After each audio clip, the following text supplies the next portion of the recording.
Bonjour à toutes, écoutez, très heureux de vous retrouver de nouveau cette semaine. On va essayer le sujet qu'on va traiter, c'est de savoir comment on va se préparer au mieux au Matan Torah, c'est-à-dire au don de la Torah. Alors c'est vrai qu'on est dans une période un peu spéciale, puisque après Pessah, on nous demande de compter le Homer, c'est-à-dire de compter les jours qui nous séparent de Pessah à Shavuot, oui, et qu'il faut il faut absolument déterminer, comprendre fondamentalement qu'est-ce que sont ces jours, les 49 jours qui nous séparent de Pessah à Shavuot. Il y a une préparation, on se prépare au don de la Torah, oui. Après, il faut savoir que la Sfirat HaOmer, on compte la Sfirat HaOmer, le Homer, c'était une offrande qu'on apportait qui était les prémices, les premières récoltes, après Pessah. Qu'est-ce qui peut pousser après Pessah? Pas grand-chose. Ce qui pousse, c'est de l'orge. Et donc les premières céréales, c'est l'orge avec laquelle on fait de la farine, on fait du pain, mais c'est vraiment les premières céréales les plus on va dire, de l'orge, c'est des aliments qu'on donne aux animaux. Et donc ça veut dire qu'il y a quelque chose qu'il faut aussi terminer. On parle de la Sfirat HaOmer. Le sacrifice du Homer, c'est-à-dire le fait d'apporter cette offrande, n'a rien à voir avec Pessah.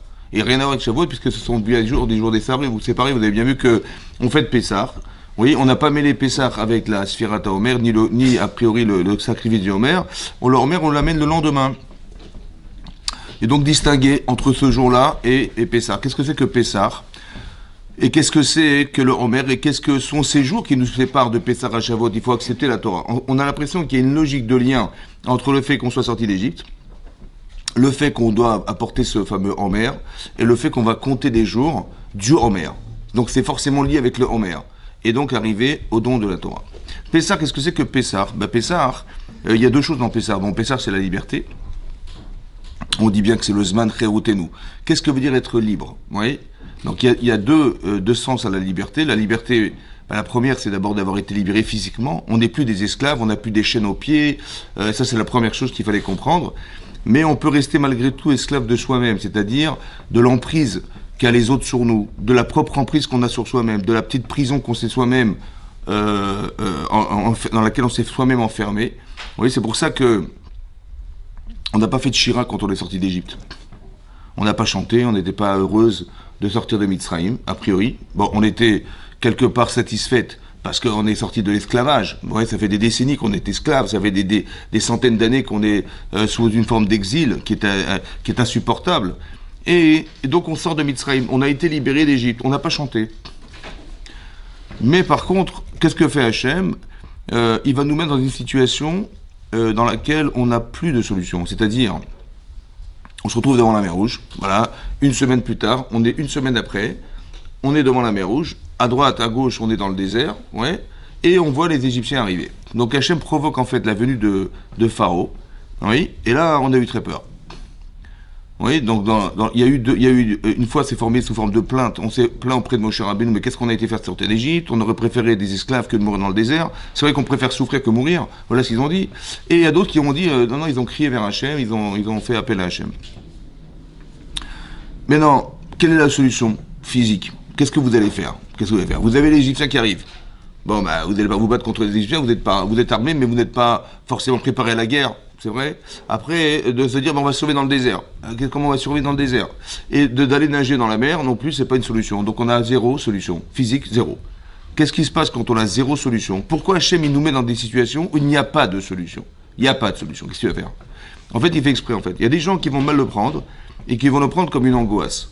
Et donc, ils vont attraper des maladies, ils vont attraper des... Le problème, c'est qu'il n'y a pas de solution. Après, suivez. Alors, la solution, c'est de lui proposer de l'inviter à nous sauver. Ça veut dire que quand on est dans une situation de vie où on voit qu'il n'y a pas de solution, ça ne sert à rien de s'angoisser, dire mais comment on va faire? Et comment on va faire? Alors c'est là que démarre la Emouna, ça veut dire que tu sais bien qu'Hachem il a bien réfléchi, il sait bien que tu ne sais pas nager, il sait bien que tu ne vas pas survivre dans le désert, il sait bien que tu ne sais pas te battre. Alors pourquoi il a fait ça? Il le sait, pourquoi il l'a fait? Il l'a fait pour que tu l'appelles et tu lui dises écoute vas-y je te laisse faire. C'est-à-dire que maintenant, en fait, Hachem, il veut donner montrer qu'il est avec nous à 100%. Ce qui n'est pas forcément vrai dans la vie, on ne se rend pas compte qu'il est avec nous à 100%. Il y a des situations qui ont été provoquées pour nous dire « Je suis avec toi à 100%. » Ça, c'est une chose qui nous concerne personnellement. À part ça, il y a autre chose. C'est que quand on est sorti d'Égypte, en fait, on est sorti comme des esclaves. C'est-à-dire comme des gens qui savaient, il y avait un peu l'ombre de Paro qui nous suivait en permanence. Cette ombre, elle dérange. Parce que tu ne peux pas accepter d'être si tu as tout le temps quelqu'un qui est au-dessus de ta tête. Alors il faut que cette personne disparaisse. Qu'est-ce que fait Hachem? Il provoque Paro. Et c'est quand on a vu Met al-Sefatayam, quand on a vu les soldats morts au bord de la mer, que là on a fait la Shira. Vous avez vu? Qu'est-ce que voulait faire Hachem? En fait, Hachem, ce qu'on pensait être un problème, bah évidemment, tu vois les Égyptiens arriver, c'est un problème. Tu vois le désert, c'est un problème. Tu vois la mer derrière toi, c'est un problème. C'est un problème. En fait, c'est pas un problème. C'est la solution à ton problème. Le problème que tu as, c'est que tu n'as pas fait la Shira. Comment ça se fait? Parce que derrière, au fond de toi, inconsciemment, il y a Paro qui est là. Cette ombre, elle te dérange. Comment tu vas l'enlever? Il faut l'enlever. Il faut que tu acceptes Hachem. Mais tu ne peux pas l'accepter dès l'instant où tu es prisonnier intellectuellement, psychologiquement d'autre chose. Alors Hachem, qu'est-ce qu'il fait Hachem? Il envoie Paro. Ce qui est incohérent, hein, parce que son pays a disparu, il a perdu son fils aîné, etc., etc. Et quand bien même, il dit, mais qu'est-ce qu'on a été faire de les laisser partir? En fait, on a la provocation à faire venir Paro. Mais dans deux buts. Un, c'est de punir cet homme qui nous a tellement fait souffrir. Et deuxièmement, de nous libérer à nous. Il faut que Paro disparaisse. Vous comprenez que l'Égypte disparaisse dans nos esprits. Il faut que ça disparaisse. Il faut que tu sois libre. C'est-à-dire plus assujetti à autre chose que la volonté d'accepter la Torah. Et donc, qu'est-ce que fait Hachem? Il provoque Paro. Ouais. Et lorsqu'on a vu Met al-Sefatayam, c'est là que on est à la fois plus prisonnier physiquement parce qu'on n'a plus de chaîne aux pieds, mais à la fois psychologiquement non plus. Vous comprenez ce qui se passe? Et là, maintenant, on va commencer un nouveau protocole qui est d'arriver au Matan Torah. Mais tu ne peux pas accepter la Torah si tu as des préjugés. Tu ne peux pas accepter la Torah si dans ta tête, tu ne te sens pas capable d'accepter. Tu ne peux pas accepter la Torah si tu penses que qu'est-ce qu'on dira de toi, les qu'en dira-t-on, etc., etc. Ce sont des pièges, en fait, ce sont des freins, ce sont des formes de petites prisons, oui, des formes de cadenas qui t'empêchent d'accepter la Torah. Parce que l'essentiel, vous allez comprendre, c'est d'accepter. Le plus compliqué, c'est pas de faire. Parce que quand vous avez accepté de faire, vous avez accepté d'être ces femmes, alors vous allez faire ce qu'on vous demande de faire. C'est évidemment comme ça. Le plus compliqué, c'est d'accepter. C'est ça. D'où on tire ce principe. En fait, c'est marqué dans les Pirkei Avot, c'est marqué là-bas que Miche Ma'asav Mirubim Mechormato. Miche Ma'asav, si quelqu'un il a plus d'actes, on va traduire en français des actes, les Ma'asim sont des actes, Merubim, plus important que la Chorma, que la connaissance qu'il en a. Alors, là-bas, c'est marqué que la Chorma est mitkayemet. La Chorma, la connaissance, elle va perdurer. À la différence de si quelqu'un qui a beaucoup de Chorma, il connaît énormément de choses, seulement il n'a pas beaucoup de Ma'asim. Alors oui, sa chorma, elle va être mistaleket mimenu, c'est-à-dire elle va disparaître, elle va être volatile, elle va s'envoler. D'accord?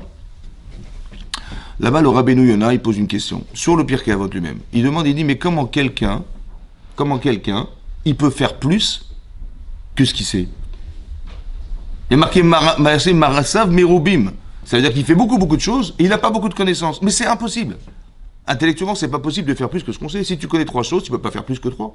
Donc comment c'est possible de faire plus que ce qu'on sait? Comme ça il demande. C'est quoi les marasim merubim? Si je traduis mot à mot, marasé ça veut dire j'ai fait plus que je te sais. Mais tu peux pas faire plus que tu sais, c'est impossible. Et même l'inverse. Pourquoi si tu connais beaucoup et tu fais peu, tu fais peu, mais tu fais bien. Ouais, ça aurait dû être l'inverse. Ça aurait dû dire la chorma, elle est mitkayemet parce qu'il fait peu mais bien. Et là on voit l'inverse. Non seulement ce que tu fais peu, eh bien, ça marche pas. Et la différence, comment tu peux intellectuellement faire plus que ce que tu connais? C'est pas possible, vous comprenez? Donc il explique le Rabbeinu Yonah que les ma'asim dont on parle, c'est pas les actes. C'est l'acceptation des actes.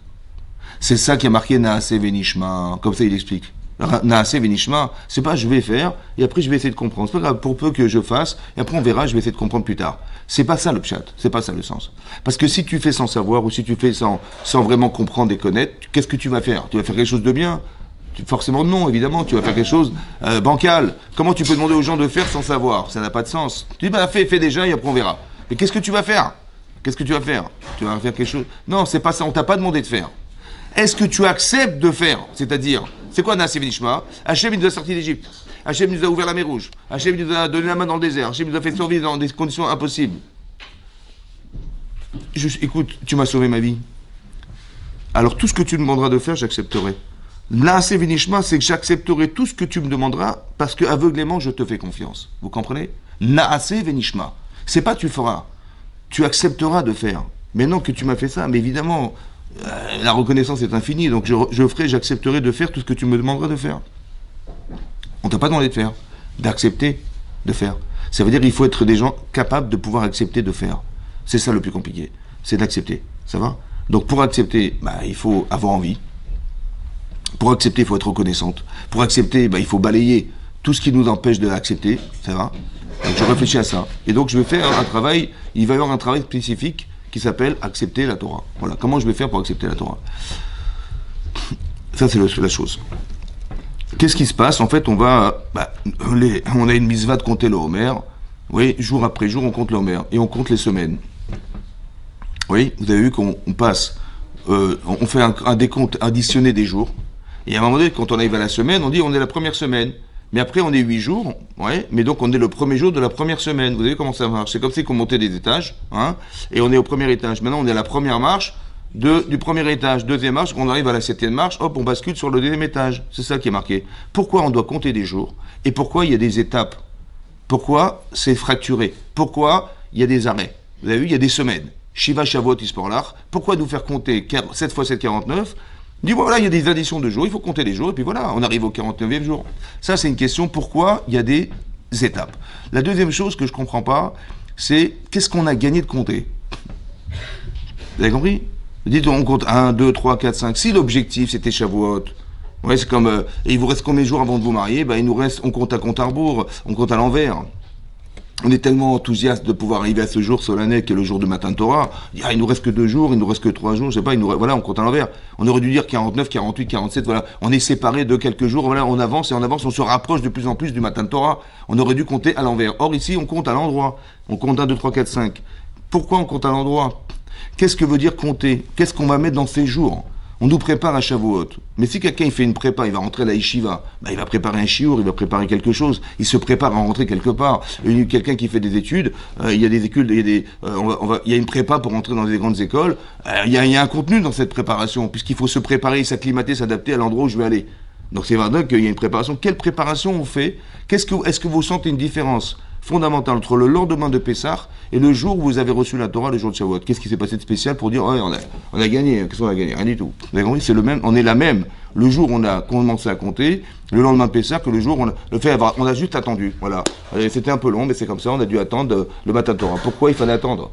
Fait le matin de Torah. Le lendemain, ouais, qu'est-ce que c'est que compter le Pessah? Alors les Chachamim d'expliquer, en fait, c'est quoi cette histoire de compte? Alors juste que, déjà je vous explique déjà pourquoi il faut compter, a priori, et pourquoi il y a des étapes. L'idée en vérité c'est la suivante. En fait on devrait réfléchir et se poser la question suivante. Qu'est-ce que veut dire évoluer? Comment on évolue dans la vie? Est-ce que l'évolution, c'est une addition de jours, d'expériences, une addition d'années, voilà, on additionne des années. Hein, on additionne, ça fait 2 ans, ça fait 3 ans qu'on est dans la Torah, ça fait 4 ans, c'est des additions de jours ou d'années ou bien non, en vérité, ce sont des étapes. C'est-à-dire que, on va dire comme ça, qu'un enfant de 3 ans n'est pas un enfant de 5 ans. Un enfant de 5 ans n'est pas un enfant de 8 ans. Celui de 8 ans n'est pas 10 ans. 10 ans n'est pas 13 ans. 13 ans n'est pas 15 ans. N'est pas 18 ans. N'est pas 23 ans. Vous avez compris? Voilà. Quand on a 18 ans, on part au séminaire. Mais quand on a 20 ans, 22 ans, 23 ans, on va se marier. Vous avez compris? Mais on n'a pas la préoccupation de se marier quand on a 18, quand on a 20. Mais est-ce que parce qu'il s'est passé 2-3 ans en plus, c'est ça? Ou bien parce qu'on bascule? On bascule sur autre chose. Oui, en fait, on a une preuve dans la Gemara, il y a une Gemara dans Chagad Aftet. La Gemara dit là-bas, hein, c'est marqué ou shaftem uritem. Vous installerez et vous verrez ben sadik la racha. Dit la Gemara, dit le pasuk là-bas, ben sadik, entre un juste et un racha, un mécréant. Ben oved elokim, entre celui qui sert Hachem, les no avado, de celui qui ne le sert pas. Voilà ce qui est marqué dans le texte. Maintenant, là-bas, la Gemara pose la question, elle dit, j'ai pas compris, pourquoi le Navi, il a dit tzadik racha, bon j'ai compris qu'un tzadik, c'est quelqu'un qui pratique la Torah, racha, c'est celui qui ne la pratique pas.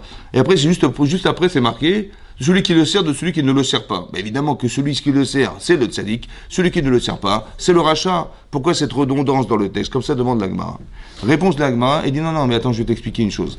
Ne se ressemble pas celui qui est choné, qui répète, mea peamim, son étude, de celui qui répète Mea ve'achat pe'amim.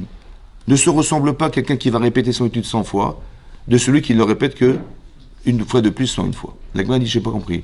Il l'a fait 100 fois, et il est rachat. Il a fait 100 fois, il n'est pas Oved Elohim. Mais un de plus, qu'est-ce que c'est que un de plus?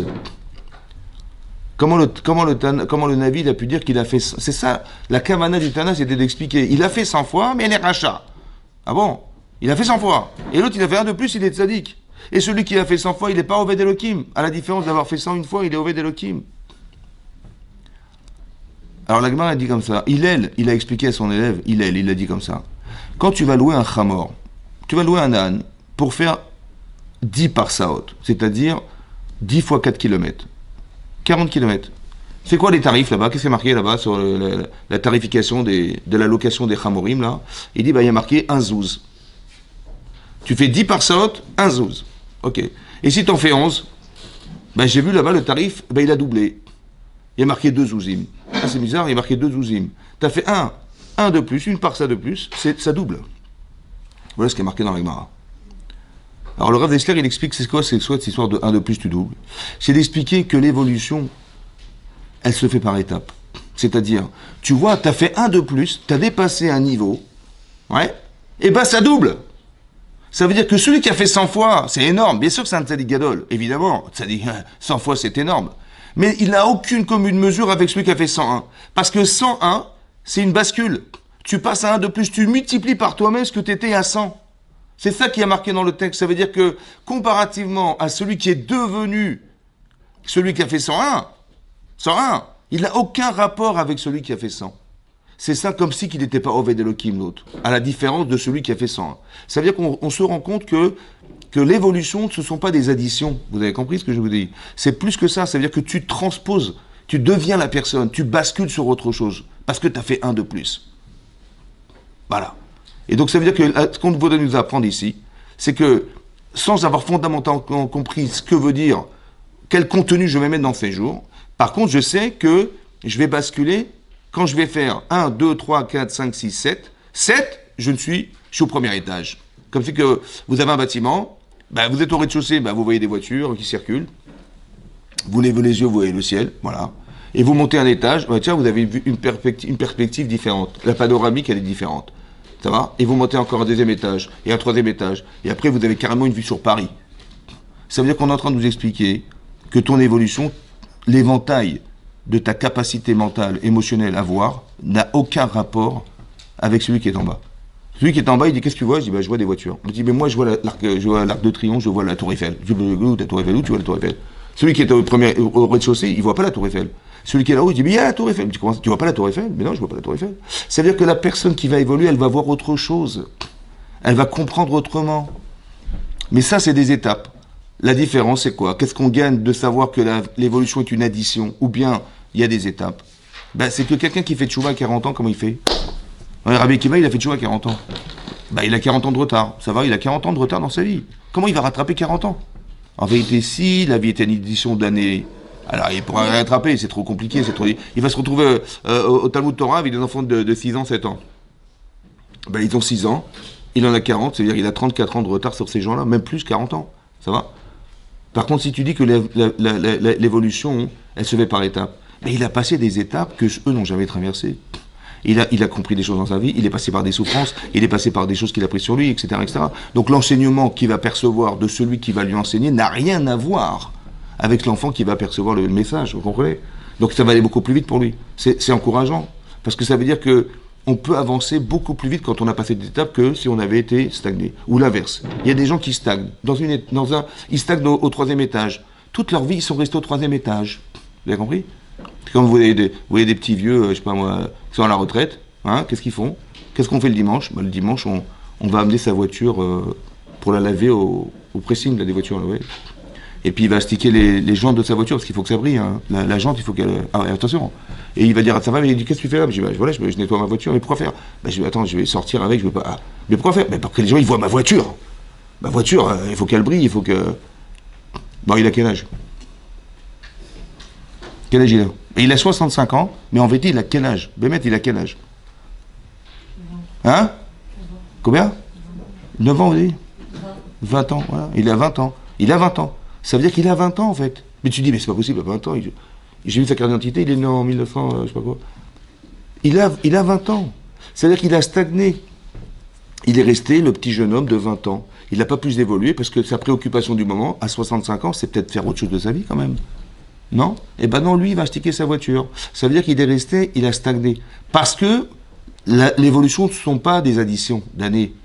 Ce sont des étapes. On bascule, on devrait basculer, on devrait avoir envie de basculer. Là-bas, le Rav Israël Salanter, il a expliqué qu'est-ce qu'on va mettre comme contenu et comment ça se réfléchit le contenu. Alors, peut-être pour vous expliquer ça déjà, il faut rapporter un passo qui se trouve dans la paracha de Vaïtse. Là-bas, c'est marqué que Yaakov Avinu, il a rencontré Rachel. D'accord? Il a dit, c'est la femme de ma vie, voilà, je vais épouser Rachel. Et donc, il a été voir son beau-père Lavan, et il lui a dit, je vais travailler 7 ans pour elle. Bizarrement, il veut l'épouser, mais il veut travailler 7 ans pour elle. Et qu'est-ce qui s'est passé? C'est marqué, Vayavod Yaakov ve Rachel. Donc, après, effectivement, il a travaillé Yaakov pour Rachel, chez Vachanim. Cette année, il a travaillé 7 ans. Ve'ayu be'enav, elles étaient ces années, à ses yeux, Keyamim achadim. Yamim achadim. Yamim, des jours, echad echad. Ça veut dire des jours, des unités de jours. C'est passé à une vitesse folle. Il a passé 7 ans, mais c'est passé vite. Be'ahavato ota, par amour pour elle. Voilà ce qui est marqué dans le texte. Ve'yavod Yaakov ve'rachel shevashanim, ve'ayu be'enav keyamim achadim, be'ahavato ota. C'est passé vite par amour. C'est passé vite par amour. Non, c'était l'enfer par amour. Normalement, c'est l'enfer d'attendre. Tu dis, quand est-ce que tu te maries? Je vais me marier, j'espère bientôt, vite fait, machin. Mais combien de temps? Mais je sais pas. Mais, bon, on a prévu 4 mois, mais j'aurais tellement aimé 2 mois, j'aurais tellement aimé... Donc c'est dur d'attendre quand on aime, c'est vrai. Et là, c'était rapide. Comment c'est possible? Comment il aimait sa femme, Yaakov Avinu, pour que le texte il dise que c'est passé vite par amour? C'est passé vite par amour, l'inverse. Ça doit être très très lent par amour. Comment il a aimé sa femme, Yaakov Avinu? Alors en vérité, on se rend compte que dans la vie, il y a des événements ou des choses qu'on espère qui passent vite. Et des fois, hein, c'est d'une lenteur insupportable. Vous voyez? Des fois, c'est passé à une vitesse, on n'a pas eu le temps passer. Il s'est passé des années, on n'a pas vu le temps passer. Et des fois, hein, mais c'était très très long, ça a été très long d'attendre. Comment ça s'explique? Pourquoi des fois c'est long et des fois ça l'est moins? Comment ça s'explique? Alors, c'est comme vous dites, je ne sais pas, imaginez-vous, votre fils, il vous dit, ou votre fille, elle vous dit, papa, je vais passer mon permis de conduire. Il dit, écoute, je suis très fier de toi, je suis super content que tu veuilles passer ton permis. Ben écoute, tu sais quoi? Si tu as ton permis, je t'achète la voiture. Oh! Ah bon? Oui, je t'achète une voiture, il n'y a aucun problème. Bon, alors, évidemment qu'il va passer son code, passer son permis de conduire, et puis il a passé le permis de conduire, enthousiaste qu'elle était, de passer son permis de conduire. Et il dit, papa, maman, ouais, j'ai eu mon permis, ouais, j'ai eu mon permis. Il dit, ah super et tout, Mazal Tov. Bah quoi, Mazal Tov? Mazal Tov, papa, tu m'as dit que tu m'offrais la voiture. Il dit, oui, bien sûr, dans 7 ans. Comment? Oui, dans 7 ans, dans 7 ans. C'est long d'attendre. Pourquoi c'est long? Parce que c'est long d'attendre d'avoir. Par contre, quand je dis à quelqu'un, tu vas passer tes examens, c'est quand? C'est dans 3 mois, je suis pas sûr que je vais être prête, ou je vais être prêt à réussir mes examens, j'ai tellement de travail, etc. C'est marrant parce que là, t'es pas pressé de passer ton examen. Par contre, t'es pressé d'avoir. Parce que pour avoir l'examen, il faut être capable. C'est-à-dire que quand j'ai un programme dans ma vie, où je me prépare à quelque chose, où fondamentalement, je sais ce que je dois faire, le matin, j'ai des cours, par semaine, j'ai des petits examens, tous les trimestres, il y a des concours, etc. Je sais où je vais. Ça va? Et chaque jour, je sais, j'ai un programme. Alors, quand je ne suis pas certaine de pouvoir arriver au bout, alors j'ai peur de ne pas avoir le temps d'y être. Et donc, je me rends compte que quand je fais mes études, c'est passé à une vitesse folle. Pourquoi? Parce que jour après jour, tu dois être quelqu'un. Tu dois apprendre à devenir la personne. Maintenant, est-ce que tu es prête? Il y a tellement de connaissances à avoir, je ne suis pas certaine d'être prête. Je ne suis pas pressé. Ça veut dire que quand on est pressé de se marier, on a juste oublié qu'il ne fallait pas être pressé d'avoir son mari près de soi. Il ne fallait pas espérer avoir sa femme près de soi. L'avoir. Quand on veut avoir, on est pressé. Mais non, mais est-ce que tu te sens prête? Tu sais ce que c'est que le mariage? Tu sais ce que veut dire vivre en couple? Tu sais que d'être une femme, c'est pas d'être un homme? Tu sais qu'il faut partager ta vie dorénavant, etc. Ton rôle de mère, ton rôle de femme, ton rôle de machin. T'es prête? C'est ça. Hein. En vérité, à Yaakov Avinu, vous savez ce qu'il a dit à son beau-père? Laisse-moi 7 ans pour me préparer à mon mariage. 7 ans, il a dit. Parce que Yaakov Avinu, c'est la finalité d'Abraham, d'Israël. C'est lui, Yaakov. On est des enfants d'Israël. On est des enfants, le Beth Yaakov. On est la maison de Yaakov. Ça veut dire que c'est la finalité de l'être. C'est lui. Donc il doit être parfait. Absolument parfait pour que sa descendance soit parfaite. Vous comprenez ce qu'il est en train de faire? Il a dit, moi, ça me prend 7 ans. Il a fait un programme qui lui a pris 7 ans de sa vie, mais par amour pour elle. Vous avez compris? Il a dit, je vais faire ce travail, mais par amour pour ma femme. Je veux devenir ce papa exemplaire pour par amour pour ma femme. Je veux devenir un mari exemplaire. Je veux réfléchir sur moi-même parce que je ne veux pas qu'il y ait des choses qui polluent ma vie de demain et que je vais rendre malade ma femme ou quoi que ce soit. Non, je veux faire un travail mais par amour pour elle. Vous avez compris? Et c'est tellement prenant. Il a tellement fait un programme structuré qu'il a dit ça me prend 7 ans. Et chaque jour je sais quoi faire. Mais je le fais par amour pour ma femme. Vous avez compris ce qu'il a fait? Et dans ces cas-là, ça passe vite. C'est ça l'amour. C'est pas qu'il a dit j'aime ma femme, j'aime ce qu'elle est pour moi. Je veux avoir cette femme près de moi ou mon mari près de moi. On n'est pas dans l'avoir. Quand on est dans l'avoir, on est en attente et c'est long d'attendre d'avoir. Mais si tu penses que tu dois être quelqu'un pour l'autre, c'est beaucoup plus compliqué, c'est beaucoup plus difficile. Et c'est beaucoup plus, prenant parce que tu n'es pas certaine de savoir est-ce que tu es prête. Et bien c'est un peu ça l'idée, c'est ce que je vous explique. Est-ce que je suis prête à recevoir la Torah? Tu dis oui, on attend matin Torah avec impatience. Mais est-ce que tu te sens prête à l'accepter la Torah? C'est ça. Vous avez compris? C'est différent d'essayer d'avoir ce jour près de soi. Non. Je veux que tu comprennes que tu dois être la personne adéquate à la recevoir. Donc c'est un travail personnel qu'il faut faire. Savoir combien tu peux accepter, quelle densité tu vas mettre dans l'acceptation, et 2, qu'est-ce qui ferait que, effectivement, dans toi, il y a des choses qui vont te permettre ou de refuser d'accepter la Torah. Vous avez compris? Ça, c'est un travail qu'on doit faire sur soi-même pour accepter la Torah. C'est ce qu'a fait Yaakov Avinu. Il dit, je veux être un père exemplaire. Un père exemplaire. Et je veux avoir des enfants parfaits. Mais tu sais que tu engendres ce que tu es. Donc tes imperfections, tu vas les retrouver chez tes enfants, c'est comme ça. Donc il faut que avant, tu travailles sur toi-même. Et les imperfections, tu les élimines, de façon à ce que tes enfants ne soient pas victimes de ce que tu leur as donné en héritage. Vous comprenez? C'est ce travail qu'il a fait sur lui-même. Il a dit, moi, il me faut 7 ans. Voilà, 7 ans, avant. Il y a des problèmes de couple parce que les gens n'ont pas forcément réfléchi avant. Ils étaient pressés d'avoir. Ah oui, il faut vite se marier, machin. J'ai compris, mais tu es sûr que tu es prêt, tu es sûr que tu vas... Parce que tout ce qui n'a pas été préparé peut être un obstacle après à notre vie de couple. Mais vous imaginez, du jour au lendemain, vous vivez à deux, mais c'est très difficile de vivre à deux. On n'a jamais partagé sa vie. Et du jour au lendemain, c'est brutal. Vous comprenez? Réfléchissez avant.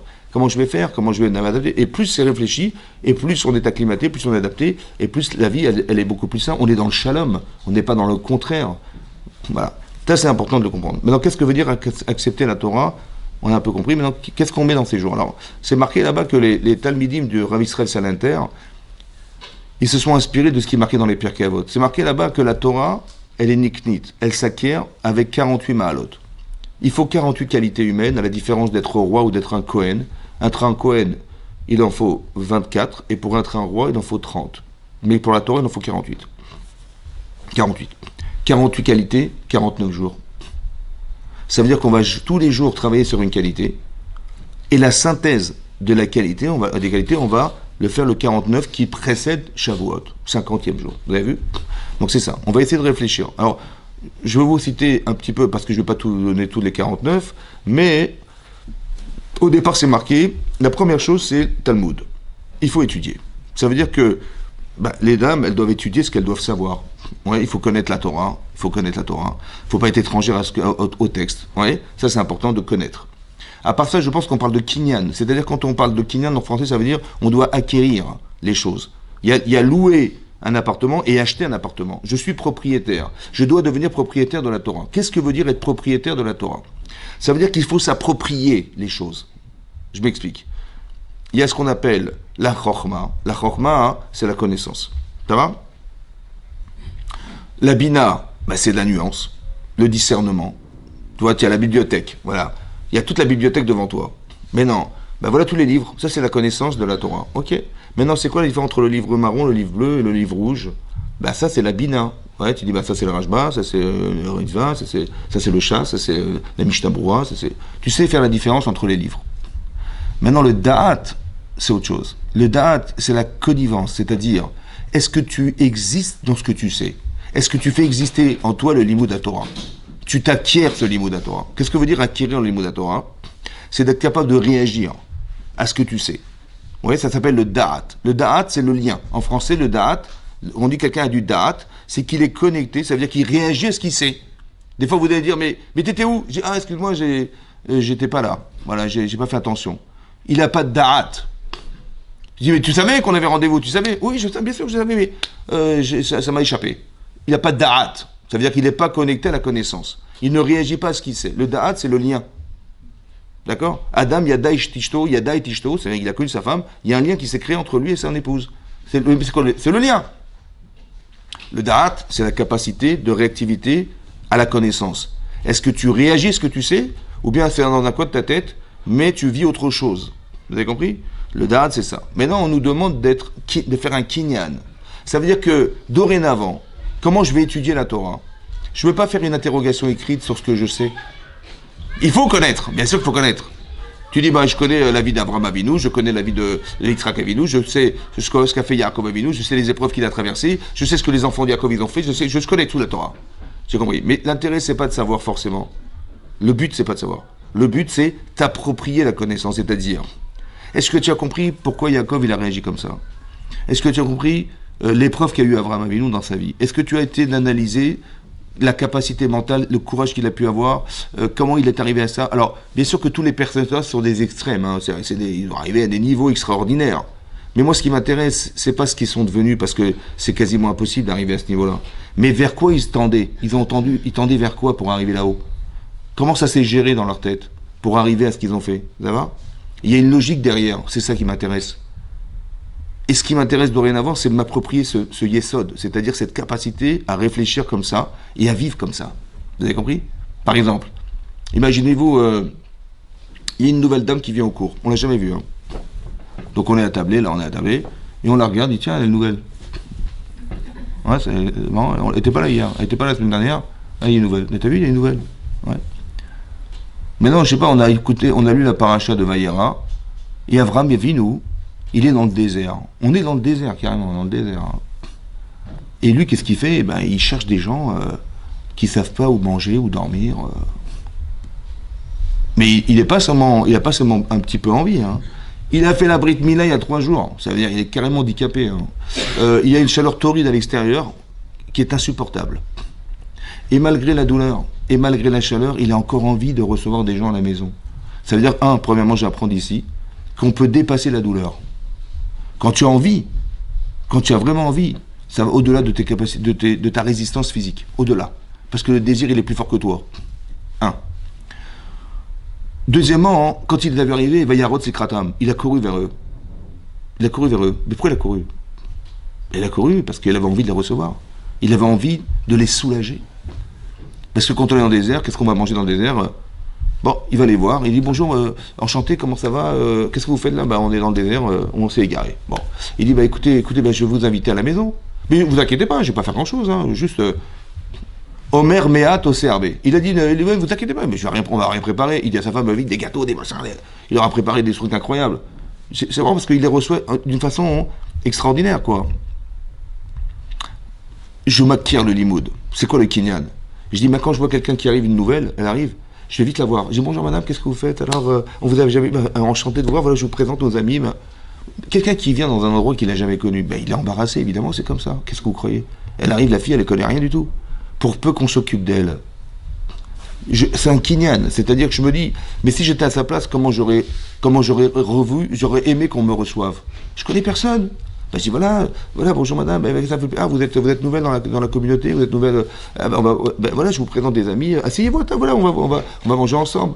La fille, elle se sent bien, elle dit voilà, on m'a accueilli de cette manière. Mais c'est ça le kinyan. C'est pas dire Abraham, il est extraordinaire, on a lu dans la paracha, c'est fantastique. Il faut que tu acquières, il faut que tu te sentes concerné par ce que tu étudies. Ça doit te parler, c'est ça l'acceptation de la Torah. C'est pas dire ouais, j'ai accepté Hachem, et puis voilà, j'ai étudié, si vous m'interrogez, je connais bien la paracha, je connais bien la Torah. Non, ça c'est super, il faut connaître évidemment, on ne peut pas se passer de la connaissance. Mais est-ce que tu t'appropries la connaissance? Est-ce que tu veux devenir cette femme? Est-ce que tu veux devenir cette personne? Le kinyan à Torah, c'est-à-dire, je veux devenir propriétaire de l'étude. Pas que je loue l'étude, voilà, juste j'ai un usage. Quand on me demande la Torah, j'ai un Torah à dire, je suis dans la Torah, je suis dans les mitzvot, je suis dans tout, je fais les mitzvot, etc. Oui, c'est beau. Mais après, vous voyez des gens qui se contredisent par eux-mêmes. Vous avez vu, on peut être orthodoxe des fois, et puis des fois, il va avoir des comportements complètement déséquilibrés. Ou on peut être le contraire. Vous avez compris? Il faut comprendre qu'il y a un kinyan. C'est-à-dire que il suffit pas de paraître. Il faut prendre sur soi. Vous avez compris? Combien tu aimes la Torah, combien tu as pris sur toi. Et plus tu prends sur toi, et plus tu verras que la connaissance, elle va s'accepter. C'est ça qui est marqué dans le Pirkei Avot, oui, que tu as beaucoup de chokhma, tu connais plein de choses, hein, mais tu oublies. Pourquoi tu oublies? Vous savez pourquoi tu oublies? Parce que c'est comme des gens qui passent des concours. Quelqu'un, il fait médecine. Ouais. Bon, il va prendre par cœur des livres entiers, des livres, des connaissances énormes. Mais c'est juste pour sélectionner les élèves pour l'année prochaine, hein, c'est tout. Hein. Mais est-ce que tu vas devenir médecin parce que tu as passé la première année? Pas du tout. C'est juste pour sélectionner combien il va nous rester d'élèves. On prend les plus performants, les plus intelligents, les qui ont le plus de mémoire possible. Voilà, on a sélectionné. Maintenant, qu'est-ce qui va rester de cette étude? Pas grand-chose, ou allô. Pourquoi? Vous savez pourquoi? Parce que j'ai pas accepté d'être un médecin. Mais si tu me dis il faut être médecin, tu vas, faut apprendre des médicaments par cœur, il apprendre par cœur. Hein. Et s'il faut savoir faire un diagnostic, je saurais faire un diagnostic. C'est-à-dire que toute la connaissance que tu vas avoir, elle va rester parce que tu as accepté d'être cette personne. Tu veux être cette personne. Et comme tu veux l'être, tu peux pas oublier parce que si tu oublies, tu ne seras jamais la personne. Mais quand j'apprends, mais il n'y a pas de support à ce que j'apprends. C'est volatile, c'est ça qui a marqué. Chochmato, Meruba, Memasav. Il y a beaucoup de connaissances, mais il n'y a pas d'acceptation des actes. Qu'est-ce que tu vas faire avec? Rien, c'est juste pour les sélectionner. Ah, d'accord. Demain, tu peux l'oublier, ça n'a aucune incidence. Dans ta vie, ça n'a pas d'incidence. Il ne faut pas qu'on ait la chokhma sans avoir la capacité d'accepter. Il faut que tu comprennes en quoi ça te parle, en quoi tu vas devenir une femme différente parce que tu as accepté cette Torah-là. C'est ça qu'on veut savoir. Vous avez compris? C'est comme à l'école. Il y a des enfants, hein, ils font les clowns. Ouais. Ils viennent à l'école, ils prennent des cris, ils jettent sur le prof, ils font rire tout le monde, ils rigolent, machin. Et puis bon, ils suivent pas forcément les cours. Ça peut arriver, on peut avoir des enfants comme ça. Alors qu'est-ce que font les parents en général? Ils disent, vous savez quoi, il a du retard, on va faire des cours particuliers, le soir il va venir à la maison, un professeur de mathématiques, un professeur de collège, un professeur d'histoire géo, il va lui faire des cours particuliers, il faut qu'il rattrape le retard, et comment il va réussir ses études, le pauvre, hein? Bon, en fait, on n'a pas compris qu'il n'a pas accepté l'école. Il n'a pas accepté d'être un étudiant. Il n'a pas accepté le rôle du professeur. Il n'a pas accepté. Il croit qu'il est en une cour de récréation ici. Il n'a pas compris. Mais parce qu'il n'a pas accepté d'être. Donc il faut lui dire, mon chéri, ici, on est là pour étudier. Tu sais à quoi ça sert l'étude? Ça va te servir à ça, ça va te servir à ça. Et si tu n'as pas ça, tu auras des soucis après, parce que le temps passé, c'est dur de rattraper. Il faut que tu acceptes d'être un étudiant.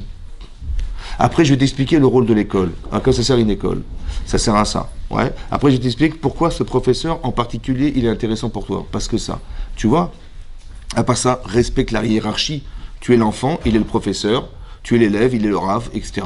On se lève devant la hiérarchie, devant ce qui est supérieur à soi. Il a beaucoup plus à t'apprendre que toi. Donc respecte, accepte la valeur des choses. Mais si tu l'acceptes, évidemment que tu ne vas pas perturber ta classe. Tu vas faire l'idiot, le clown, parce que tu as plus à gagner d'écouter le professeur, puisque tu l'as. Mais ça, il faut accepter. Il faut accepter le rôle de l'école, il faut accepter le rôle du directeur, il faut accepter le rôle du professeur, il faut accepter d'être un étudiant dans une école. Vous avez compris ce que je veux dire? Mais c'est ça qui compte. C'est combien tu acceptes d'être. Combien tu acceptes d'être.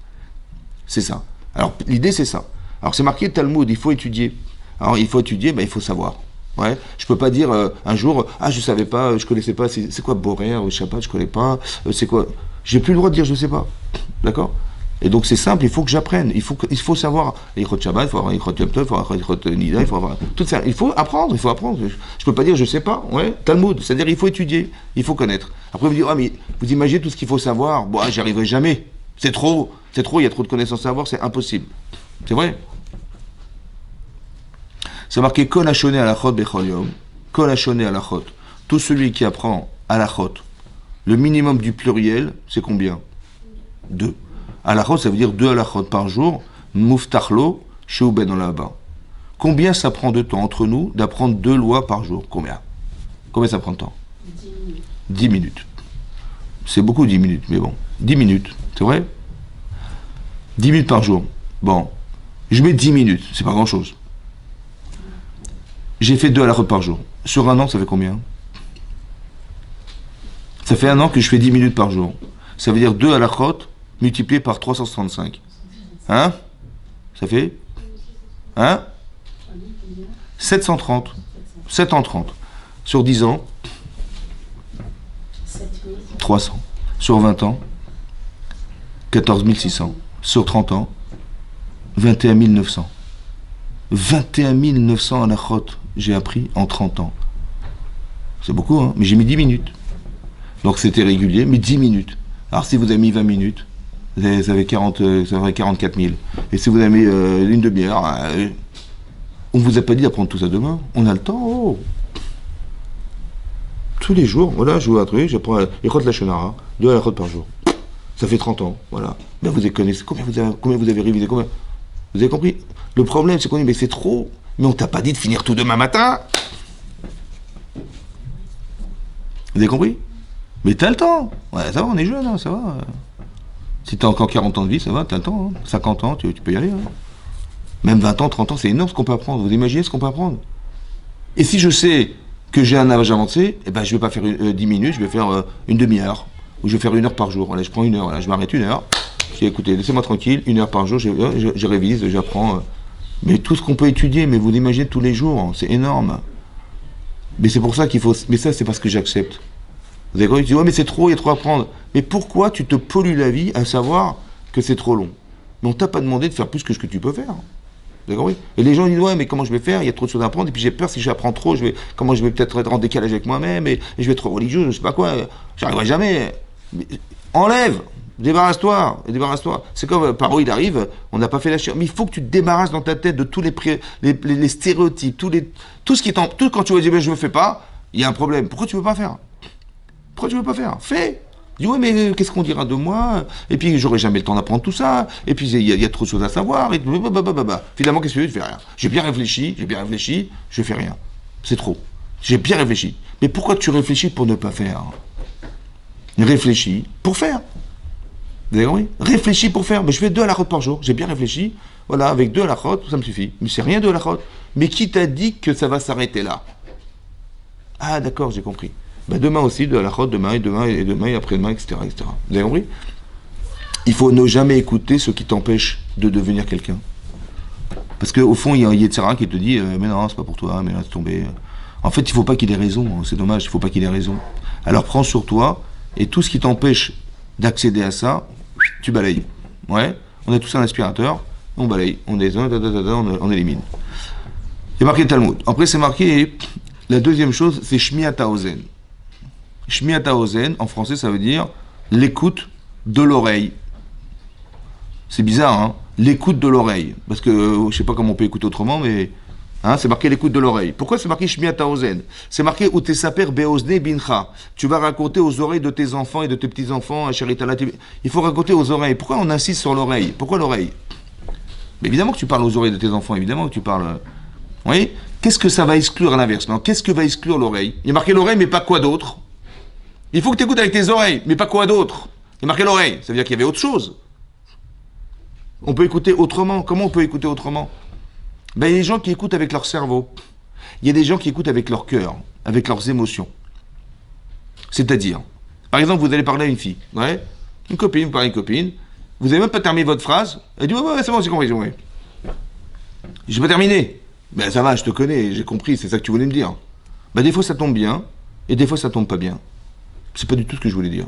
Ça va? Parce qu'il y a les mots et le vouloir dire des mots, c'est pas pareil. J'ai même pas fini ma phrase, elle a compris tout de suite ce que je voulais dire. Ben je dis, t'es intelligente, super. Ou des fois, attention, c'est dangereux. Pourquoi c'est dangereux? Parce que c'est pas une shmiat haozen, c'est une shmiat sechel. C'est-à-dire, quand on est à l'école, vous vous rappelez, on était à l'école, on nous a donné un énoncé. On nous a donné un problème. Alors le professeur disait toujours, relisez 3 fois l'énoncé. Oui? Parce qu'il nous est arrivé, et on a fait une dissertation, et la prof, elle a mis 0. J'ai commencé à 0, mais j'ai travaillé comme une folle et tout. J'ai 0 hors sujet. C'était pas le sujet que tu devais traiter. Tu as rien compris de tout de ce que j'ai demandé. Mais comment ça? Mais j'ai lu le sujet. C'est ça, non? Je dis, mais c'est pas ça que ça voulait dire. Vous savez pourquoi? Parce que j'ai réfléchi en écoutant. C'est-à-dire, je lis et je réfléchis. Non! Il faut écouter. Tu écoutes ce qui est marqué. Et après, tu réfléchis. Parce que si tu n'écoutes pas, et que tu vas réfléchir en même temps que tu écoutes, tu lis le texte, tu lis réfléchir en même temps que tu lis. Le problème, c'est que tu n'es même pas sûr que c'est ça qui est marqué. Parce que c'est ce que tu croyais. Mais ce n'est pas forcément ce qui a été dit. Donc la shmiat haozen, c'est-à-dire, il faut éteindre son cerveau et éteindre son cœur. Comme il y a des gens qui disent, ouais, je te connais par cœur, ça, je te connais par cœur, je suis sûr que tu vas me dire ça. Et tu vas parler de ça, et maintenant, en fait, tu raisonnes avec ton cœur. Donc tu n'écoutes pas avec tes oreilles. Il n'y a pas de neutralité dans l'écoute. Il y a une façon de réfléchir qui n'est pas correcte. Parce que maintenant que tu écoutes la personne, tu dis, moi j'ai très bien compris. Ouais, on peut faire des quiproquos, on peut ne pas se comprendre parce qu'on ne sait pas s'écouter. La Torah dit, la première chose que tu dois savoir, c'est d'apprendre à écouter. Écoute, ça veut dire on te parle, tu écoutes. Tu as bien entendu, tu es sûre et certaine? Ouais, alors réfléchis maintenant. Réfléchis, parce que tu es certaine que ta réflexion, elle est basée sur une écoute qui est juste. Mais si tu réfléchis en même temps que tu parles, ou en même temps que tu écoutes la personne, pardon, t'es même pas sûr qu'il a dit ça. Vous avez compris? Peut-être que j'ai voulu entendre ce qu'il m'a dit. J'ai voulu entendre. Donc il m'a jamais dit ça en fait, mais c'est ce que je voulais qu'il dise. Et c'est ce que j'ai entendu. Ah, tu vois, j'en étais sûr. Mais tu es sûr de quoi? Ouais. Le problème c'est ça. Comment tu vas interpréter? Quand tu réfléchis, c'est une interprétation. C'est comme Avraham Avinu, il se retrouve devant Sarah. Bon. Et puis Sarah, hein, elle a vu que Ishmaël tournait mal. Et donc elle a été voir son mari. Et il dit, Garesh ta Amazot va être bénin. Il dit, il faut te séparer de sa femme, de ta femme et de cet enfant. Il dit, ouais, de but en blanc comme ça. Et dans la Torah, c'est marqué que c'était Ra ben Avraham. C'était Ra ben Avraham. Ben, elle a vu qu'il a mal tourné. D'accord? Elle a vu des choses. Et elle va dire à son mari, écoute, il faut te séparer de cette femme. Et alors après, elle a eu Yitzhak. Elle dit, j'ai peur pour Yitzhak, il influence Yitzhak, parce qu'il a mal tourné, ça veut dire que Yitzhak, il va mal tourner aussi, sous l'influence de son frère. C'est pas possible. Ouais. Et qu'est-ce qu'elle propose? Elle dit, il faut que tu te sépares de lui. Et d'elle. Mais lui, il n'a pas vu ces problèmes-là. Il n'a jamais vu que son fils Ishmaël avait mal tourné. Donc il ne comprend pas sa femme. Et c'était Ra Benav. Ça veut dire qu'il a trouvé ça désobligeant. Parce que qui c'est qui a proposé d'épouser Agar? Donc comment vous croyez qu'il a compris Abraham quand elle lui a dit mais Garesh et Amazon? Comment vous croyez qu'il a compris? Ra Benav. Mais non, lui il a compris. Maintenant qu'elle est Yitzhak, elle dit j'ai Yitzhak, j'ai plus besoin d'elle. Ouais, on peut imaginer ça, ou alors elle est jalouse, ou je sais pas quoi. C'est pas possible que tu me proposes de l'épouser, j'ai un enfant avec elle, et maintenant tu me dis que c'est par toi d'elle, c'est pas possible. Vous avez compris? Donc comment c'est ressenti par lui? Il dit, la Shmia, qu'est-ce qu'il entend lui? Il dit, elle est jalouse, je sais pas ce qu'il a compris. Maintenant quand lui fait la tête, et qu'elle a dit, c'est par toi parce que j'ai peur pour Yitzhak, et que Abraham il fait la tête. Donc il est en train de dire, mais c'est pas grave. Ça va? C'est ce qu'elle a cru. Mais c'est ça qu'il a dit. Mais pas du tout. Vous avez compris ça? Quand il a fait... C'est pour ça qu'Hachem lui a dit Shema Bekola. Écoute. Et pas quoi? Et n'écoute pas ses paroles. Tu as écouté les mots. N'écoute pas les mots. Écoute ce qu'elle a voulu te dire. Le col, c'est ce qu'elle voulait te dire. Parce que d'un côté, c'est pas logique. Vous comprenez? Mais d'un côté, il dit mais n'écoute pas ce qu'elle t'a dit. Écoute ce qu'elle a voulu te dire. Donc j'ai entendu ça, j'ai très bien entendu, et donc j'ai réfléchi, je dis mais c'est pas possible, comment elle peut me demander de séparer? En fait, elle a vu quelque chose que lui n'a pas vu. Ça veut dire que elle a vu qu'est-ce qu'il regardait, de quoi il parle. Il dit c'est bizarre, de quoi il parle, de quoi. Vous avez compris? Une femme, elle est sensible à ces choses-là. Regarde ce qu'il regarde, regarde de quoi il parle, regarde vers quoi il est attiré. Et elle a compris qu'il avait mal tourné. Mais lui, il n'a pas vu. Le problème, c'est qu'elle était sûre qu'il avait vu. Donc elle a proposé la solution, alors qu'il n'a même pas le problème, lui. Et donc il ne comprend pas ce qu'elle veut. Vous avez compris? Parce qu'elle est sensible qu'elle était de voir des choses que lui n'a pas vues. Mais elle était sûre qu'elle avait compris. Qu'il avait vu comme elle. Alors il dit, qu'est-ce qu'il attend pour réagir? Mais je vais lui proposer la solution. Il faut séparer. Parce que de séparer d'Ishmaël, c'était évidemment comme ça. Mais comment tu veux te séparer de l'enfant sans te séparer de sa mère? Alors évidemment qu'il faut se séparer de sa mère. Voilà ce qu'elle a pensé. Mais lui, il n'a jamais ni vu l'enfant, ni la mère, ni plus rien. Donc il n'a pas compris. C'est ça qu'Hachem il dit, non, n'écoute pas ce qu'elle t'a dit.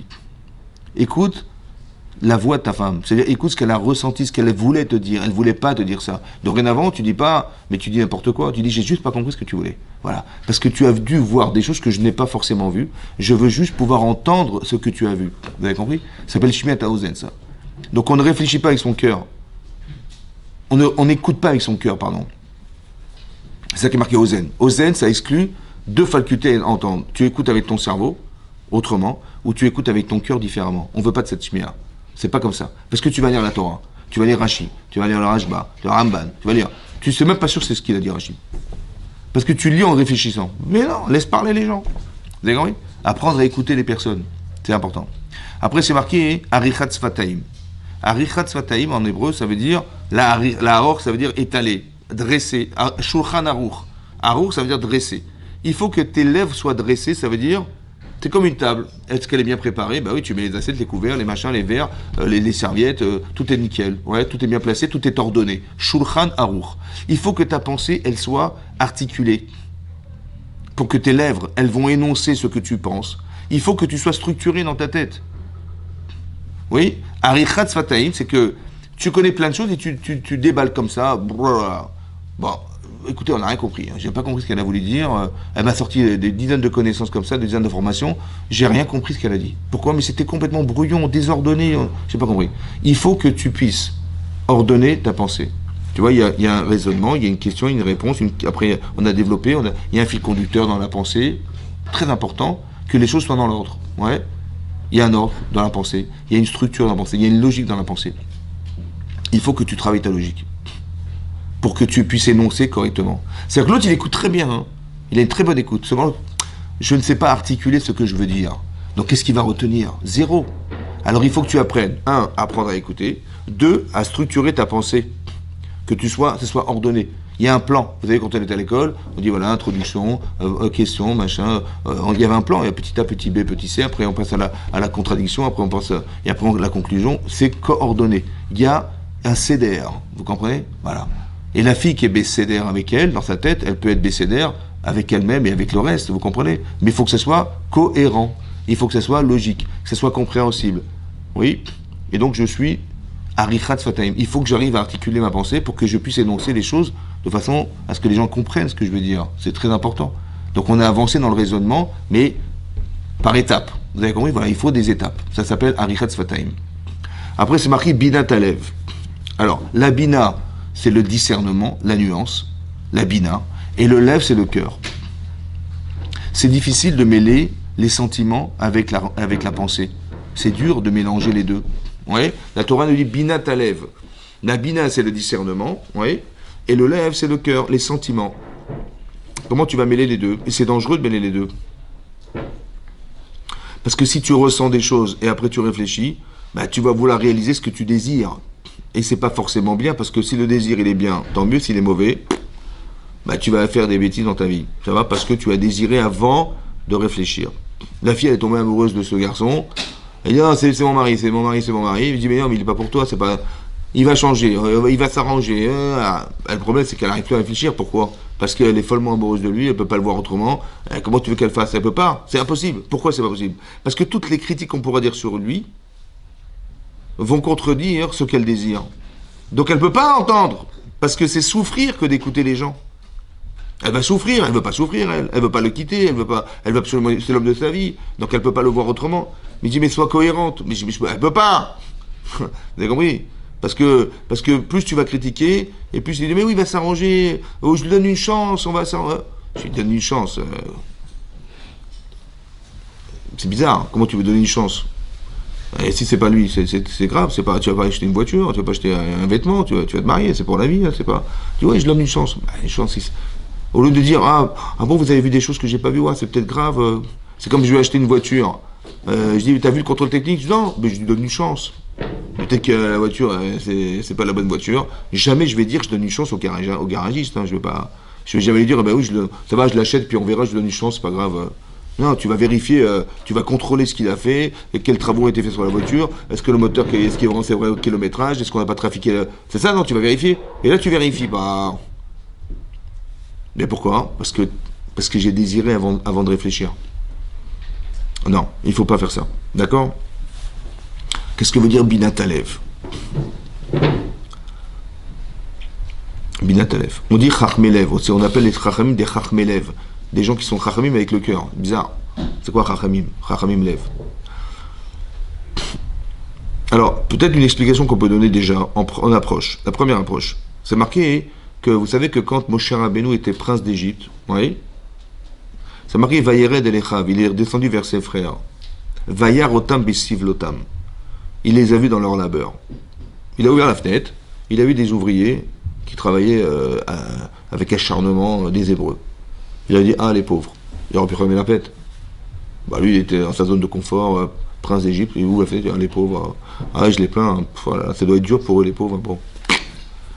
Non, il est sorti vers eux. Vayar otam besiv lotam, Rachidi, Natan enav. Velibo, liot metzer aleem. Il a mis ses yeux, il a mis son cœur pour être en souffrance avec Dieu. Il a mis ses yeux et son cœur. Ça veut dire qu'il a pris sur lui quelque chose. Pas intellectuellement, il a vu dans les journaux que c'est marqué, les Hébreux, ils font des travaux forcés, on veut les exterminer, voilà, je suis informé. Non, j'ai mis mon cœur. Ça veut dire qu'il s'est mis en souffrance. Parce qu'il avait tellement envie de les sauver. Il savait combien était têtu Paro. Il a dit, s'il dit, bah, j'ai été voir Paro, et je lui ai proposé de les libérer, parce que ça ne se fait pas de mettre en esclavage des gens comme ça. Il va me dire, il va m'envoyer balader. Il ne faut pas que je lâche. Mais pour pas lâcher, il faut être en souffrance, comme ces gens qui sont en train de souffrir là-bas. Que lui, il n'aurait pas lâché, lui. Alors j'ai pris sur moi délibéré, et donc j'ai pris sur moi, j'ai vu et j'ai ressenti. D'accord ? Et j'ai ressenti. Et ce sentiment-là est tellement puissant que je ne vais pas lâcher jusqu'à ce qu'il me dise je vais les laisser partir. Vous avez compris ? Voilà. Mais ça veut dire que la Binat Alev, ça c'est un premier enseignement. Deuxième enseignement, c'est comme ça. Il y a une Gemara dans Sota qui dit là-bas hein, que quand Paro il a décrété que les garçons allaient être noyés dans le Nil, au départ il a essayé de nous exterminer par le travail. C'est ça qu'il a essayé de faire au début. Ouais. Il a dit je vais les exterminer par le travail. Il faisait travailler les femmes à la place des hommes, les hommes les femmes. Il faisait travailler Befarer, c'est-à-dire avec beaucoup d'intensité. Ouais. Il voulait nous exterminer par le travail. Des camps de concentration, des camps de travail. Voilà ce qu'il voulait faire. Ça ne marchait pas parce que plus il nous accablait, plus on se multipliait. Et là, et comme il voulait nous exterminer pour éviter qu'on envahisse son pays, il a dit je vais faire autrement. Comment je vais faire ? Je vais demander à 2 sages-femmes de tuer les enfants qui vont naître. Les garçons qui naîtront, je les tuerai, comme ça ils ne pourront pas se multiplier. Voilà ce qu'il a pensé faire. Directement la base. Voilà ce qu'il a pensé faire. Là-bas, c'est marqué que Amram, Gadol Ador Aya. Gadol Ador, ça veut dire il était le plus grand de la génération. La Torah s'enseignait en Mitzrayim. Les Lévi'im, ils n'étaient pas assujettis au travail. Ils étudiaient la Torah. Et là-bas, Gadol Ador, ça veut dire que c'est le plus grand chacham de la génération et le plus spirituel aussi, le grand rave de la génération. Et il a décidé de divorcer. Pourquoi ? En tant que père responsable, est-ce que j'ai le droit, al-pi al-acha, d'avoir des enfants qui, dans le doute, si c'est un garçon, on va les jeter au Nil ? J'ai le droit ou pas ? Il a tranché, il dit ça sourd. C'est criminel. Dans le doute, c'est criminel. À part ça, hein, comment je vais oser faire supporter à mon épouse une grossesse de 9 mois et que dans le doute, l'enfant qui va naître, on va le jeter au Nil ? J'ai le droit de faire ça ? Il a dit non. Donc il a jugé que il ne fallait pas rester marié. Et donc il a dit, je divorce. Et comme il était le Gadol Ador, tout le monde a divorcé. Voilà ce qui s'est passé. Sur ce, Myriam, qui était son enfant, elle vient voir son père. Elle dit, tu sais papa, ce que tu fais c'est pire que Paro. Il dit, pardon, pourquoi tu dis ça ? Parce que Paro il décrète que les filles, elles vivront, et les garçons mourront, mais les filles vivront. Or toi, en t'empêchant d'avoir des enfants, tu empêches les filles de vivre. Ok. À part ça, le garçon qui va naître, c'est vrai qu'il va être jeté au Nil, mais il va aller au Gan Eden, directement au Gan Eden. Alors que toi, tu prives ses enfants d'aller au Gan Eden. Tu fais pire que Paro. Et il a dit, tu as raison. Il a réépousé sa femme, et ils ont mis Moshe Rabbeinu. J'ai juste pas compris comment une enfant, elle peut remettre en cause le Gadol Ador. Comment c'est possible ? Sur le plan intellectuel, il n'y a pas photo. Et sur le plan religieux, il n'y a pas photo. Comment c'est possible qu'elle ait remis en cause son père ? Vous avez compris ? Binat Alev. Binat Alev. Ça veut dire quoi, Binat Alev ? Dans le raisonnement que j'ai tenu compte de moi, en tant que père, responsable, et j'ai tenu compte de mon épouse. Il est où l'enfant ? Il est où l'enfant ? Vous avez compris ? Mais non, pourquoi il n'a pas pu voir ? Parce que quelque part, quand on est responsable, quand on est le Gadol Ador, on se dit, mais comment je vais faire ? Comment j'aurais dû faire ? Le problème, c'est que l'enfant, il va subir ton choix. C'est-à-dire, pourquoi elle l'a vu, lui, il l'a pas vu ? Parce que, quand on est l'enfant, je vois Paro, et je vois mon père. Je dis, c'est marrant, parce que mon père, il me laisse pas vivre, et Paro, il me laisse vivre. Et même si Paro, il me tue, parce que je suis un garçon, là, je suis une fille, mais si je suis un garçon, il me tue, je vais au Gan Eden. Et mon père, il m'envoie pas au Gan Eden. Ça va ? Ça veut dire que le problème, c'est de se mettre dans la position de celui qui va subir ton choix. La chorma, c'est pas simplement de savoir qu'est-ce que je dois faire. Mais ce que je dois faire, est-ce que je vais le faire subir aux gens qui vont le supporter ? Vous avez compris pas ? Mais ça, hein, plus on est responsable, et moins on n'est pas forcément capable de se mettre dans la position de celui qui va subir. Un petit peu comme Yaakov Avinu, il a un rapport privilégié avec Yosef. Il lui offre une Kedolet Passim. Il lui apprend la Torah. Et on voit qu'il aime cet enfant. Les frères et les enfants, ils ont vu que papa, il aime plus cet enfant que nous. Voilà ce qui est marqué dans la Torah. Marqué Vaïrou Echav, ils ont vu ses frères. Kioto Ahavaviem Mikol Echav Isnoto. Ils ont vu que papa, il aimait mieux celui-là, on l'a pas nommé. Lui là-bas, plus que tous ses frères. Veisnoto. Là-bas, il y a marqué dans l'Agban en Shabbat, Dafyud, l'Agban dit que on n'est pas méchané ben abanim, il ne faut pas faire de différence. Pas pour soi, mais pour ceux qui vont subir. Parce que les autres enfants, ils vont dire, mais papa, il nous aime pas. Si tu mets plus la priorité sur lui que sur les autres, ils vont dire, mais si les autres, ils vont voir. Tu dis, mais moi, je vais t'expliquer pourquoi j'ai fait ça. Parce que c'est l'enfant de la femme que j'aime, qui s'appelle Rachel, parce qu'il me ressemble, parce qu'il est chacham, parce qu'il est machin. Je peux justifier en tant que père pourquoi j'ai agi de cette manière avec cet enfant en particulier. J'ai un rapport privilégié parce que on est soudés tous les deux. Le problème, c'est que je ne me rends pas compte de ce que j'occasionne. Qu'est-ce que je fais subir aux autres? Vous avez compris ça? Tu peux te le justifier, Razak Baruch. Mais comment tu peux expliquer ce que tu fais subir aux autres? Maintenant, ce qui est bizarre, c'est que l'enfant, il aurait dû haïr son père. Ben oui, parce que quand tu vois papa, il aime cet enfant plus que nous. Papa, il offre des cadeaux à cet enfant plus que nous. Papa, il apprend la Torah à cet enfant plus que nous. Papa, alors papa, il fallait haïr ton père. Pourquoi t'as haï ton frère? Pourquoi l'enfant, il va pas haïr son père qui fait des différences plus que d'haïr son frère qui lui subit la différence? Comment ça fait que c'est quoi la logique de l'enfant qui va haïr son frère plutôt que son frère? Mais non, haïr ton père. Ça, c'est une chose. À part ça, dans le texte, c'est marqué Ve'iru Echav. Ve'iru Echav. Ils ont vu ses frères qui auto-avaviem, que leur père, il aimait mieux lui que tous ses autres frères. Pourquoi il n'y a pas marqué que tous ses autres enfants? Ils ont vu que papa, il aimait plus lui que tous ses autres enfants. Pourquoi c'est marqué ses autres frères à lui et pas ses autres enfants à Yaakov Avinu? Pourquoi c'est pas marqué comme ça? Pourquoi le regard de l'enfant, c'est pas celui qui va parler au nom de je suis le fils de et pas je suis le frère de? Vous avez compris? Alors écoutez-moi bien. C'est ça la réponse en fait. Pourquoi ils vont haïr leur frère? Vous savez pourquoi? Parce que je veux pas être le frère de mon frère. Je veux être le fils de mon père. Or, manifestement, je ne suis pas le fils de mon père. Parce qu'il n'aime plus lui que ses frères. Mais je ne veux pas être le frère de mon frère à ses yeux. Je veux être le fils de mon père à ses yeux. C'est pour ça qu'il va vouloir tuer son frère et pas son père. Pourquoi? Parce que je veux être reconnu par mon père. Je ne veux pas le tuer. Vous comprenez? Je veux que papa il me reconnaisse. Je veux que papa il me fasse exister. Je veux papa qu'il me donne l'affection que je mérite. Je veux que papa il me considère. Vous avez compris? Ça, c'est une chorma à lève. Ça veut dire qu'il faut être capable de se mettre, avoir la chorma à lève, de te mettre dans la position de celui qui subit ce que tu lui imposes. Parce que tu lui imposes. Tu dirais, mais non, mais cet enfant il est spécial, il est intelligent, il est machin. Tu as compris? C'est Mazel Tov. Seulement, comment tu crois que les autres le regardent? Comment les gens te regardent? Ben, ils disent, papa, parce que je vous explique, quand on ne s'adresse pas aux gens, c'est une forme d'humiliation. Quand on néglige, entre guillemets, parce que je ne parle pas aux gens, ou je ne vais pas me tourner vers eux, ou je montre plus d'affection que là, en fait je crée un déséquilibre. Vous avez vu que le déséquilibre qui existe là, il va perdurer. Parce que les enfants ils vont haïr, après ils vont être vendus à Égypte, si la trina, mais tout ce qu'on subit aujourd'hui est dû à ça. Parce qu'on n'a pas de binat d'alev. C'est-à-dire qu'on n'a pas une chorma de se dire, tu sais ce que tu fais, mais qu'est-ce que tu fais subir? Réfléchis. Avec ton cœur.